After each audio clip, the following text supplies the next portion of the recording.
जय हिंद जवानों, कैसे हैं आप सभी। आशा करता हूं आप सभी बहुत अच्छे होंगे।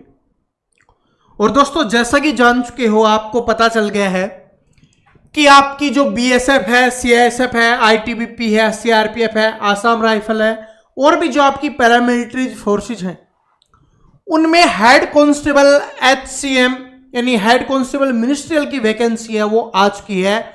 ऑनलाइन फॉर्म है, वो भरे जाने शुरू हो गए हैं। तो उसके लिए आज हम करने वाले हैं रीजनिंग का प्रैक्टिस सेट फर्स्ट। और इस प्रैक्टिस सेट में उस लेवल के क्वेश्चंस, उस तरीके के क्वेश्चंस, उस पैटर्न के क्वेश्चंस हम करेंगे जिस तरीके के क्वेश्चंस आपके एग्जाम में पूछे जाते हैं। तो वीडियो को पूरा जरूर देखना और इस प्रैक्टिस सेट को आपको खुद करने की कोशिश करनी है कि आप इसमें से कितने क्वेश्चन सही कर पाते हो, किस टॉपिक में आपको प्रॉब्लम होती है। ठीक है, और इससे आपको कॉन्फिडेंस भी आएगा जब आप क्वेश्चंस के आंसर करोगे और सीखोगे। आपको साथ में यह भी पता चलेगा किस लेवल के क्वेश्चंस, किस तरीके के क्वेश्चंस आपके एग्जाम में आने वाले हैं रीजनिंग से। ठीक है, तो चलिए शुरुआत करते हैं बिना देरी के। और बिल्कुल प्यार से समझाते हुए चलूंगा, कोई भी ऐसा स्टूडेंट नहीं होगा जिसको रीजनिंग समझ में ना आए, क्योंकि रीजनिंग में स्कोर हमें करना ही पड़ेगा अगर हमें सिलेक्शन लेना है, अगर हमें बहुत अच्छा स्कोर करना है रीजनिंग में। तो चलिए शुरुआत करते हैं। पहला क्वेश्चन है आपकी स्क्रीन पे, देखिए क्या है कि निम्नलिखित वेन आरेख में वर्त है वो सब्जियों को निरूपित करता है। जो वर्त है अपना, वो किसके लिए है? सब्जियों के लिए है। तो हम यहां पर लिख देंगे ये किसके लिए होगा भाई? सब्जी के लिए हो जाएगा। उसके बाद बोला गया है त्रिभुज है वो जड़ों को निरूपित करता है। यानी त्रिभुज का मतलब क्या है? जड़। जितनी भी त्रिभुज के अंदर जो भी चीजें हैं वो जड़ से रिलेटेड है। उसके बाद क्या है? वर्ग है वो कठोर मर्दा को निरूपित करता है। ये अपना जो वर्ग है, स्क्वायर है, ये किसके लिए दिया गया है? ये कठोर मर्दा के लिए दिया गया है, यानी कठोर जो मिट्टी है उसके लिए बताया गया है। उसके बाद बोला है आयत है वो गर्मियों को निरूपित करता है। आयत का मतलब क्या हो जाएगा? गर्मी हो जाएगा। ये हमें ध्यान रखना है, ये हमें बताया गया है। अब हमसे क्या पूछा है उस पर फोकस करते हैं, फिर मैं इसको जूम करके आपको दिखा दूंगा कि निम्नलिखित में से कौन सा अक्षर उन जड़ों वाली सब्जियों को निरूपित करता है जो गर्मी में उगती हैं लेकिन कठोर मर्दा में नहीं उगती। तो देखिए इसको जूम करते हैं सबसे पहले, ताकि हमें यह पता चल जाए कि इसमें हमसे पूछा क्या गया है, ताकि आपको ये दिखे अच्छे से। जो ये डायग्राम है ना, ये अच्छे से दिखना चाहिए। आप फोकस करो कि इसमें पूछा क्या है। इसमें पूछा है कि उन जड़ों वाली सब्जियों को निरूपित करता है, यानी जड़ वाली सब्जियां चाहिए। तो जड़ किसके लिए? त्रिभुज, यानी कि वो है वो आपका त्रिभुज के अंदर होना चाहिए। उसके बाद क्या है? जड़ वाली सब्जी है, सब्जी है सर्कल यानी गोले के अंदर होना चाहिए। तो गोले के अंदर कौन सा है? ये अपना गोला है। ठीक है, ये वाला इधर से। तो अगर त्रिभुज के अंदर बात करें तो सिर्फ ये अपना इतना ही आ रहा है, यहां से लेकर यहां तक। ठीक है, उसके बाद देखो जो गर्मी में उगती हैं, गर्मी में उगने का मतलब है गर्मी के लिए क्या है? इसके अंदर होना चाहिए। क्या इसके अंदर है? बिल्कुल इसके अंदर भी है। उसके बाद क्या बोला? लेकिन कठोर मर्दा में नहीं उगनी चाहिए, यानी इसके अंदर नहीं होना चाहिए। तो अब देखो ऐसी कौन सी चीज है जो इन तीनों में है और इसमें नहीं है? तो वो अपना क्या हो जाएगा? डी। सिर्फ एकमात्र डी ही एक ऐसा है जो इन तीनों में नहीं है और अपनी कठोर मर्दा में नहीं है। ठीक है, इन तीनों में है और इसमें नहीं है। बिल्कुल समझ में आ गया। डायग्राम का और जूम करता हूं ताकि आपको अच्छे से दिख जाए, क्योंकि आपको समझ में आना चाहिए। अगर आपको समझ में नहीं आया फिर क्या फायदा? सीखने का क्या फायदा? प्रैक्टिस सेट करने का क्या फायदा? सबसे पहले बोला कि अपने को देखो इसमें देखना है जड़ वाली सब्जी होनी चाहिए त्रिभुज के अंदर। तो त्रिभुज हमने ले लिया। उसके बाद किसके अंदर होनी चाहिए? सब्जी होनी चाहिए। सब्जी के लिए ये गोला था, तो गोले में देखो त्रिभुज के अंदर सिर्फ इतना ही गोला आ रहा है, तो अपने को इतने पे ही फोकस करना है। तो वैसे तो डायरेक्ट आंसर डी ही हो गया, क्योंकि बाकी कुछ बचा ही नहीं। लेकिन हमें और आगे चेक करना पड़ेगा। गर्मी है, गर्मी में होना चाहिए, तो इसमें होना चाहिए। इसके अंदर देखो ये यहां से लेकर यहां तक है, तो अपना डी है वो भी इसके अंदर आ रहा है। और बोला है कि इसके अंदर नहीं होना चाहिए, तो डी अपना इसके अंदर नहीं है। तो आंसर क्या हो जाएगा? डी हो जाएगा, जो ऑप्शन नंबर डी में दिया गया है। ऐसे अपने को करना है। समझ में आ गया? चलो अब क्वेश्चन नंबर 2 पे चलते हैं। पहला क्वेश्चन आप सभी को समझ में आ गया है। दूसरा क्वेश्चन बहुत इंपॉर्टेंट है, बहुत ही इंपॉर्टेंट है और बहुत ही अच्छा क्वेश्चन है। अगर आपने इस क्वेश्चन को कर लिया, इसका मतलब इस टाइप के क्वेश्चंस, इस चैप्टर के क्वेश्चंस आप आराम से कर पाओगे, क्योंकि ये टाइप का अच्छा क्वेश्चंस मैंने लिया है आपके प्रैक्टिस सेट में। क्या बोला कि इसका संबंध इससे है, वैसे ही अपने को बताना है कि इसका संबंध किससे होगा, ये अपने को बताना है। अगर आप फोकस करोगे तो बी के बाद एल है, ठीक है, एल के बाद बी है, ओ के बाद पी है, के सी के बाद के है और के बाद सी है। तो कुछ स्टूडेंट का दिमाग ऐसे चल सकता है कि सर जी इसको उल्टा करके लिखा गया है। कैसे? कि सी के है तो इसको के सी लिख दिया, बी एल है तो इसको एल बी लिख दिया और इसमें एक जोड़ के लिख दिया। लेकिन अगर ऐसे करना चाहोगे तो सबसे पहले इसको करोगे तो एन आई होना चाहिए, लास्ट में कहीं पर भी एन आई नहीं है। स्टार्टिंग में करोगे तो ए एम होना चाहिए, स्टार्टिंग में ए एम कहीं पर भी नहीं है। तो इसका मतलब ये वाला तरीका तो गलत है। ठीक है जी, ये वाला तरीका क्या हो जाएगा? आपका गलत हो जाएगा। तो सर इसमें कौन सा तरीका काम कर रहा है, उसके ऊपर फोकस करते हैं। देखो ध्यान से समझो, यहां पर अगर देखोगे तो के का यहां पर एल दिखा गया है, मैं आपको समझा ही देता हूं।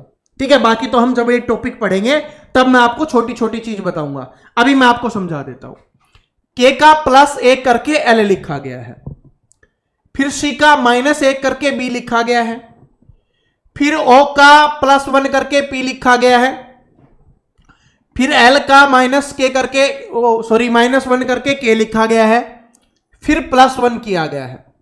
यानी कि शुरुआत पीछे से कर रहा है ये, लेकिन फिर क्या हो रहा है? +1 -1 +1 -1 +1 -1 ऐसे चल रहा है।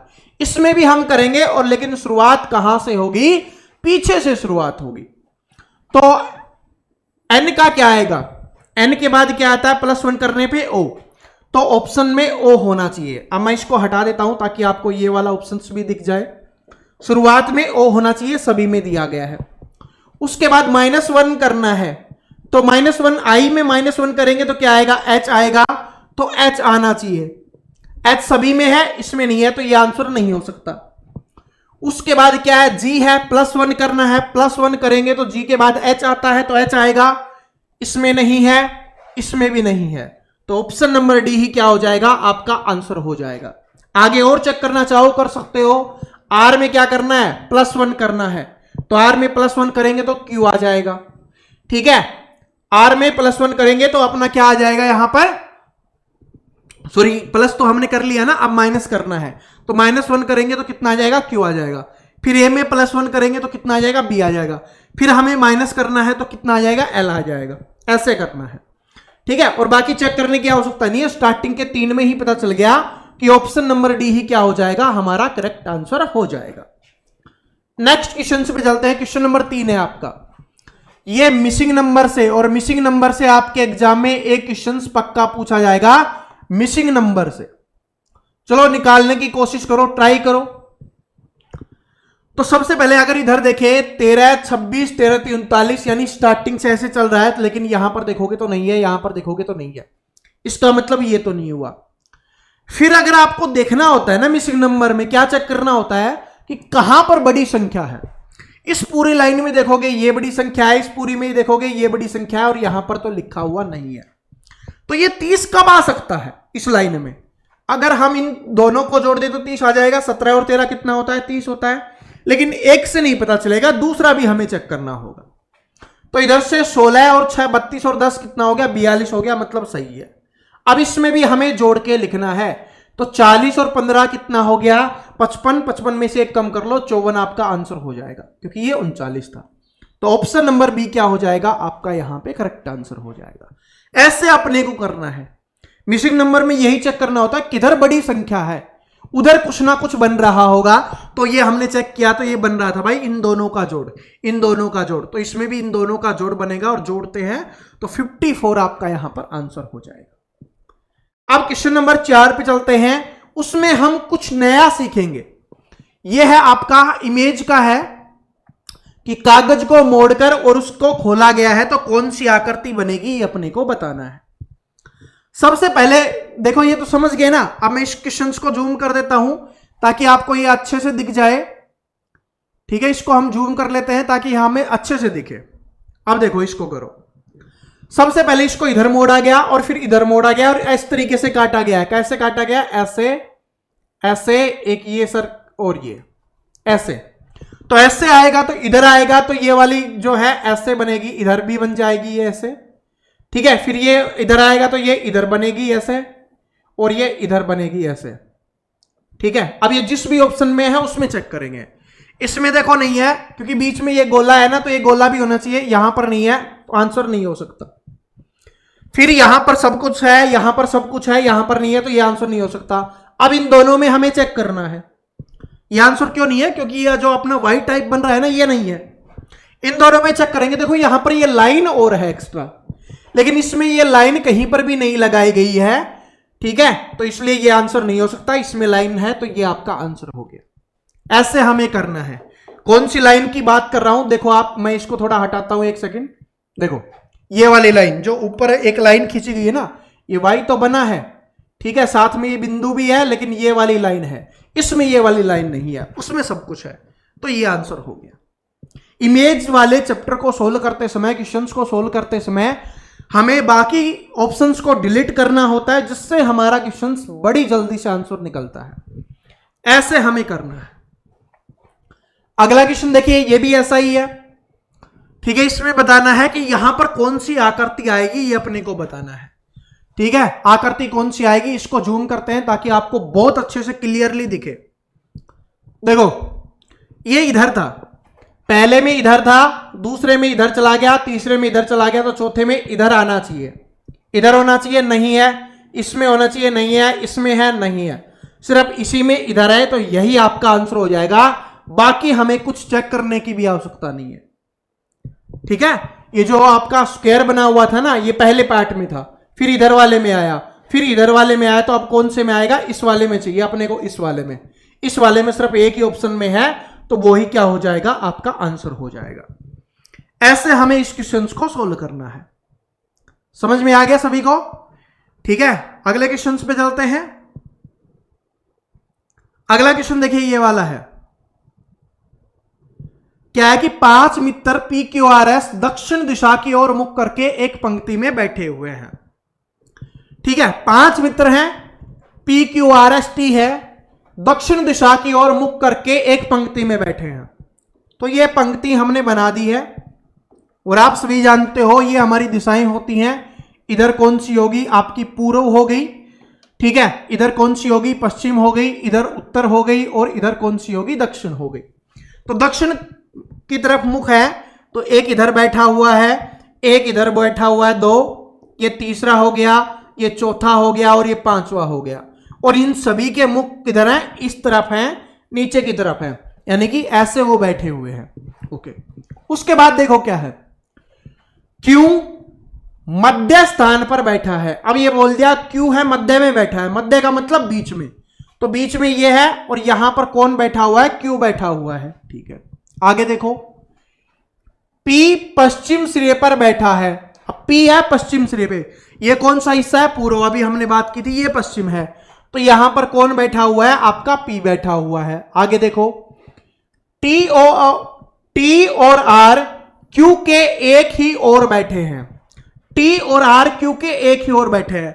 अगर यहां पर बिठाएंगे तो यहां पे पहला बैठा हुआ है, एक ही तरफ होनी चाहिए, तो T और R है, क्या है आपका? जो T और R है इधर बैठे हैं, इधर T और इधर R, या इधर R इधर T, ऐसे हो सकता है, लेकिन अभी नहीं पता चला कौन कहां पर बैठा है। आगे देखो, P और R के बीच में 2 व्यक्ति बैठे हैं। अब हमें पता चलेगा P और R के बीच में 2 व्यक्ति हैं। P इधर है, तो एक व्यक्ति, 2 व्यक्ति, R के बीच में है, तो R हमारा इधर बैठेगा, तो T इधर बैठ जाएगा। अब समझ में आ गया? क्योंकि P और R के बीच में बोला 2 व्यक्ति हैं, तो एक ही है, एक ही है, तो इधर R है, उधर T हो गया, क्योंकि ये दोनों एक साथ बैठे हुए थे, तो R इधर T उधर। अब पता चल गया। अब देखो, P Q R बैठ गया, इधर कौन सा बच गया? S बच गया, तो S इधर बैठ जाएगा, ओके। अब देखो क्या बोला है, Q और P के बीच में कौन बैठा है? Q और P के, Q इधर है, P इधर है, इसके बीच में कौन बैठा है? S बैठा है, तो S आपका आंसर हो जाएगा, option number C correct answer हो जाएगा। ऐसे अपने को करना है। गलती नहीं करनी, जैसे जैसे बोला वैसे वैसे करना है, आंसर अपने आप निकल जाएगा। ये पूर्व होता है, ये पश्चिम होता है, ये उत्तर होता है, ये दक्षिण होता है, ये याद रख लेना, ठीक है। ये आपका दायां होता है, ये बायां होता है, ये आपके एग्जाम में काम आएगा। ये दायां, ये बायां, ये राइट, ये लेफ्ट। और अगर नहीं पता चले ना तो मैं आपको एक रीजन बताता हूं कैसे करोगे। लेफ्ट वाले में देखो, मैं इस एक सेकंड पेन को रखता हूं, नहीं पता चलता, जिनको याद नहीं रहता, देखो ऐसे करो, इससे क्या बन रहा है, एल बन रहा है, एल बन रहा है, इसमें नहीं बन रहा, उल्टा एल, तो ये क्या हो गया, लेफ्ट हो गया, तो ये क्या हो जाएगा, राइट। जब लेफ्ट का पता चल गया तो राइट दूसरा अपने आप हो जाएगा। ऐसे आप कर सकते हो, ठीक है, इस तरीके से। तो अगर नहीं पता चले तो आप ऐसे भी कर सकते हो। और भी काफी तरीके हैं, वो भी कभी आपको बता देंगे फिर बाद में, ठीक है, क्लास करवाएंगे तब मैं आपको बता दूंगा, वरना काफी टाइम लग जाएगा। ये वाला क्वेश्चन देखिए, एक सेकंड, क्या हमने 6 नंबर कर लिया, ओके, चलो 7 नंबर पे चलते हैं।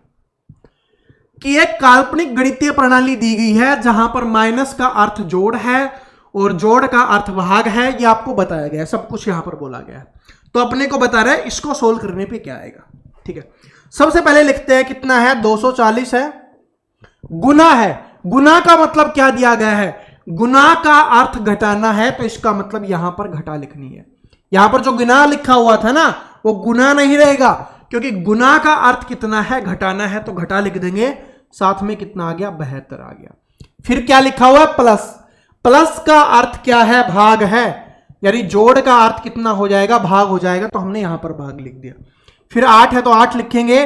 भाग का अर्थ देखो क्या है, यहां पर क्या है, भाग है, भाग का अर्थ है गुणा, क्या है, गुणा, तो भाग का अर्थ क्या हो जाएगा, गुणा हो जाएगा, गुणा हमने लिख दिया। माइनस है, माइनस का अर्थ है जोड़, तो 8 के बाद 24 है, और फिर माइनस का अर्थ जोड़ है, तो जोड़ लिखेंगे और 6 लिखेंगे। बस इसको सोल्व करना है, कैसे करना है, बोर्ड मास से, बोर्ड मास से। सबसे पहले ब्रैकेट, फिर ऑफ, फिर भाग, फिर गुना, फिर जोड़, फिर घटा, ऐसे करना है। तो इसमें ब्रैकेट और ऑफ तो है नहीं, तो फिर क्या करेंगे, पहले भाग करेंगे, फिर गुना करेंगे, फिर जोड़ करेंगे, फिर घटा करेंगे। तो भाग करो, सबसे पहले इसको भाग करेंगे, 72 को 8 से कितना आ जाएगा, 9, यानी इसके स्थान पर कितना आ गया, 9। उसके बाद क्या है, 9 गुना 24 है, क्योंकि यहां पर गुना का निशान है 24, तो 240 में से 24 माइनस कर लो, कितना बच गया, 216 बच गया आपका, 216। तो यहां से 216 प्राप्त हो गया, कितना है, 240 है, माइनस का 216 हो गया, और प्लस का 6 हो गया। अब क्या करना है, जोड़ करना है, तो जोड़ जोड़ वाले जोड़ दो, कितना हो गया, 246 माइनस में 216, तो कितना आ जाएगा आपका, 30 आ जाएगा, 30। तो ऑप्शन नंबर डी क्या हो गया, करेक्ट आंसर हो गया। ऐसे अपने को करना है, ठीक है, बस इसका यूज कर लेना, आंसर है अपने आप निकल जाएगा, बाकी कुछ भी नहीं है। जो जो बोला जाए, गुना का अर्थ जो है, भाग का अर्थ जो है, वो उसके स्थान पे लगा देना और कर देना। ये आज का सबसे आसान क्वेश्चन है। उस विकल्प का चयन करें जिसका तीसरे के साथ वही संबंध है। देखो, इसका संबंध इसके साथ है, तो तीसरे का संबंध किसके साथ होगा, ये अपने को बताना है। तो भुवनेश्वर उड़ीसा, क्या संबंध है, उड़ीसा की राजधानी है भुवनेश्वर, उड़ीसा की राजधानी क्या है, भुवनेश्वर। तो अब आपको पता होना चाहिए आइजोल है वो किसकी राजधानी है, तो किसकी हो जाएगी, मिजोरम, आइजोल, ठीक है, तो किसकी हो जाएगी, मिजोरम की हो जाएगी ना, आइजोल। तो ये आपका आंसर हो गया, मिजोरम, आइजोल, ठीक है, समझ में आ गया। चलो आगे चलते हैं क्वेश्चन नंबर 9 के ऊपर। ये वाला देखिए, इसको तो ऊपर जो लिखा हुआ है उसको हटा देते हैं, उससे हमें कोई मतलब नहीं है, हमें मतलब सिर्फ इससे है। इसको ध्यान से देखो, सभी नीले सफेद हैं, सभी नीले सफेद है, तो ये हमने नीले का गोला बना दिया, किसके का, नीला है, और सारे के सारे नीले सफेद है, तो ये इसके अंदर आ जाएंगे, तो ये क्या हो गया, आपका सफेद हो गया। क्योंकि अगर सारे होंगे ना तो उसके अंदर लिख देगा, कुछ होंगे तो थोड़ा सा हम काट देंगे। तो ये नीला था, ये सारे के सारे सफेद हैं, तो वो क्या हो गए, देखो सभी नीले सफेद है, तो नीला, और ये क्या हो गया, सफेद, तो सभी नीले सफेद हो गए। उसके बाद देखो, कुछ सफेद स्लेटी हैं, सफेद वाला बार वाला गोला है, तो ये क्या हो गया, कुछ है तो थोड़ा सा काट देंगे, और ये क्या बन जाएगा, स्लेटी बन जाएगा, क्या है, स्लेटी है। अब बस चेक करो, सभी स्लेटी सफेद हैं। अब निष्कर्ष देखो, सभी स्लेटी सफेद है। स्लेटी वाला ये गोला है, सफेद वाला ये गोला है, बताओ सारे के सारे हैं? नहीं है, तो इसका मतलब ये गलत हो जाएगा। सभी स्लेटी नीले हैं, क्या सभी स्लेटी नीले हैं? बिल्कुल भी नहीं है, तो ये भी गलत हो जाएगा। तो इसका आंसर हो जाएगा न तो निष्कर्ष 1 और न ही निष्कर्ष 2 पालन करता है। कोई भी पालन नहीं करता, तो ऑप्शन नंबर बी क्या हो जाएगा? इसका करेक्ट आंसर हो जाएगा।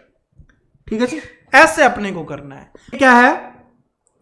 जब किसी संख्या को उसके गुणज 5 के गुणज और उसके वर्ग में जोड़ा जाता है तो इन तीनों संख्याओं का योग 91 प्राप्त होता है, संख्या ज्ञात कीजिए।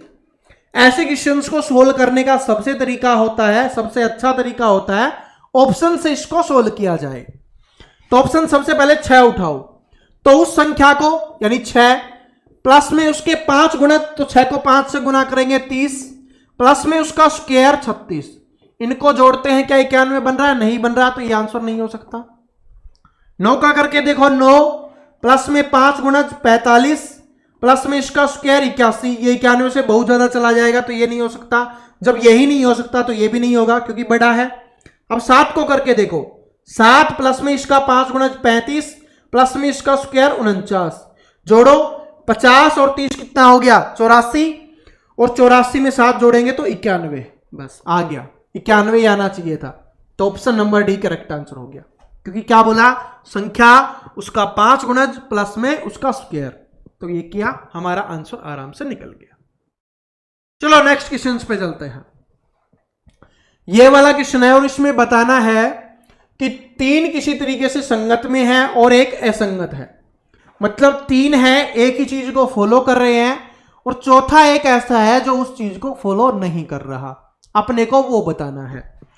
तो देखो क्या है, QRS यानी +1 करके लिखा गया है, H के बाद +1, I के बाद +1 लिखा गया है, D के बाद E+1, E के बाद F+1 लिखा गया है। यहां पर देखो तो N के बाद M लिखा गया है और M के बाद P लिखा गया है, यानी +1 नहीं लिखा गया। ये इस चीज को फॉलो नहीं कर रहे, और जो फॉलो नहीं कर रहे वो अलग हो गया, और जो अलग हो गया वही तो अपना आंसर है। अपने को यही बताना था कि इनमें से असंगत कौन सा है, यानी कौन सा इस चीज को फॉलो नहीं कर रहा, वो अपने को बताना है। तो ये असंगत हो जाएगा।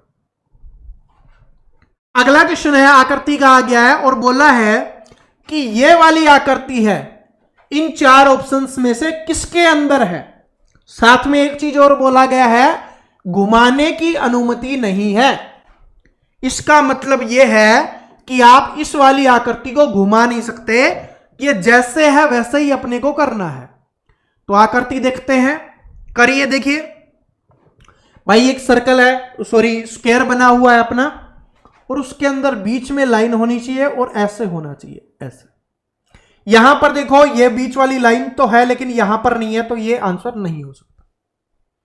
इधर देखो यहां पर ये तो है और साथ में ये भी है, बस यही हमको चाहिए था, तो यही आपका आंसर हो जाएगा, ऑप्शन नंबर 2। इसमें चेक करके देखो, देखो यहां पर स्टूडेंट को दिख रहा होगा सर जी ऐसे लाइन है, देखो ये वाली लाइन पूरी नहीं है, लाइन भी पूरी होनी चाहिए थी। यहां पर ये लाइन देखो पूरी नहीं है, यहां पर ही रुक गई, तो ये आंसर नहीं हो सकता। इसमें इधर नहीं है तो ये भी आंसर नहीं हो सकता। ठीक है, तो ऑप्शन नंबर 2 ही क्या हो जाएगा? आपका करेक्ट आंसर हो जाएगा। ये इंग्लिश अल्फाबेट से है और इसको सही क्रम में लगाना है कि कौन सा सबसे पहले आएगा और कौन सा बाद में आएगा। इसको सोल्व करने के लिए हमें कुछ नहीं करना, हमें ABCD आती है तो हमारे लिए बहुत आसान है। सबसे पहले कौन सा आता है ABCD में, उसको पहले लिखना है। तो देखो यहां पर देखेंगे तो PR सभी में कॉमन है, तो 2 तो अपने को चेक करना ही नहीं है, 2 से तो हमें पता नहीं चलेगा क्योंकि सभी में है। तीसरे नंबर पे देखेंगे, इसमें E है, इसमें E है, इसमें E है, इसमें भी E है, लेकिन इसमें I है। तो पहले बताओ E आता है या I आता है? E पहले आता है, तो E वालों को पहले लिखेंगे। चारों में E है, इसमें I है, तो इसका मतलब ये सबसे लास्ट में लिखा जाएगा। तो 2 सबसे लास्ट में लिखना है, तो 2 सबसे लास्ट में लिखना है, तो ये आंसर नहीं हो सकता। इन तीनों में कोई भी हो सकता है क्योंकि सभी के लास्ट में क्या है? 2 है। ठीक है, तो अब हमें इसको चेक नहीं करना क्योंकि हमें पता चल गया ये सबसे लास्ट में है। अब इन 4 में हमें चेक करना है। 4 में चेक करेंगे, ये है S, ये है P, ये है M और ये है S। तो पहले बताओ कौन आएगा? पहले M आएगा, उसके बाद NO, फिर PQ आता है, PQ के बाद RS आता है। तो इसका मतलब M वाला पहले आएगा। तो सबसे पहले कौन सा आएगा? 5 वाला, जिसकी वजह से M आ गया। फिर इसमें P और इसमें S और इसमें S है, तो P पहले आ जाएगा, तो यानी 4 वाला पहले आएगा। अब इसमें चेक करो, क्योंकि इसमें भी S है, इसमें भी S है, या तो ये तीसरे नंबर पे आएगा या ये तीसरे नंबर पे आएगा। लास्ट का तो हमें पता ही है। तो S के बाद इसमें T लिखा गया है और इसमें C लिखा गया है, तो C पहले आएगा या T? C पहले आएगा। तो तीसरे को लिखेंगे, फिर तीसरे को लिखेंगे, फिर पहले को, फिर दूसरे को। देखो किसमें है, 5 4 3 1 2। तो 5 4 3 1 2 ऑप्शन नंबर ए में है, तो ऑप्शन नंबर ए ही क्या हो जाएगा? हमारा यहां से करेक्ट आंसर हो जाएगा। ठीक है, समझ में आ गया कैसे कैसे लिखना है, और बाकी चैप्टर में आपको बता दिया जाएगा। अगला क्वेश्चन देखिए क्या है, 19 23 32 48 73, आगे बताना है क्या होगा। ध्यान से देखो, 19 से 23 कब बनेगा? जब प्लस हम 4 करेंगे, प्लस 4 करेंगे तब 23 बनेगा। 23 से 32 कब बनेगा? जब हम प्लस 9 करेंगे तो 32 बनेगा। 32 से 48 कब बनेगा? जब हम प्लस 16 करेंगे। और 48 से 73 कब बनेगा? जब हम प्लस 25 करेंगे। अगर आपको ये प्लस होता हुआ दिख रहा है तो आपको एक पैटर्न दिखाई दे रहा होगा कि पहले आप 2 का स्क्वायर जोड़ा गया, फिर 3 का स्क्वायर जोड़ा गया, फिर 4 का स्क्वायर जोड़ा गया, फिर 5 का स्क्वायर जोड़ा गया। तो अब अपने को क्या करना है? 6 का स्क्वायर जोड़ना है, जो कितना होता है? 36 होता है। तो अपना जो 73 है, इसमें हमें क्या करना पड़ेगा? 36 जोड़ना पड़ेगा। तो इसमें 36 जोड़ेंगे तो इधर से 9 और इधर से 10, यानी 109 आपका आ जाएगा। और ये किस में है? ऑप्शन नंबर बी में दिया गया है। किस में दिया गया है? ऑप्शन नंबर बी में। तो ऑप्शन नंबर बी क्या हो जाएगा? अपना यहां पे करेक्ट आंसर हो जाएगा। ऐसे अपने को करना है। ये सीरीज वाला है, कभी इसमें स्क्वायर हो रहा होगा, कभी क्यूब जुड़ रहा होगा, कभी कोई संख्या लगातार जुड़ रही होगी, कभी एक एक प्लस करके जुड़ रहा होगा।